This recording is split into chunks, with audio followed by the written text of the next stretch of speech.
மதுரை மீனாட்சி அம்மனோட அபிஷேகத்தை ஏன் பார்க்க விட மாட்டாங்கன்னு உங்களுக்கு தெரியுமா? அந்த விக்கிரகத்தோட மகிமை உங்களுக்கு என்னன்னு தெரியுமா?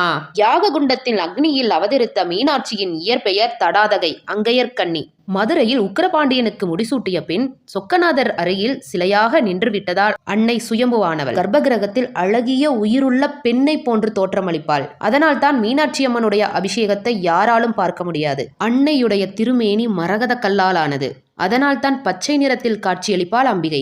அன்னையனுடைய வலது கால் சற்று முன்னோக்கி இருக்கும். ஏனென்றால் தன்னுடைய பக்தர்கள் அழைப்பிற்கு ஓடோடி வருவதற்காக. பச்சை நிற மேனியை உடைய மீனாட்சி கையில் பச்சை நிற கிளியை ஏந்தி இருப்பாள். மற்ற கோவில்களில் உள்ள தெய்வங்கள் அர்த்தஜாம பூஜை முடிந்து பள்ளியறை பூஜை முடிந்து அனைத்து தெய்வங்களும் உறங்கச் செல்வதாக ஐதீகம். மீனாட்சி அம்மன் கோவிலிலும் அர்த்தஜாம பூஜையும் உண்டு, பள்ளியறை பூஜையும் உண்டு.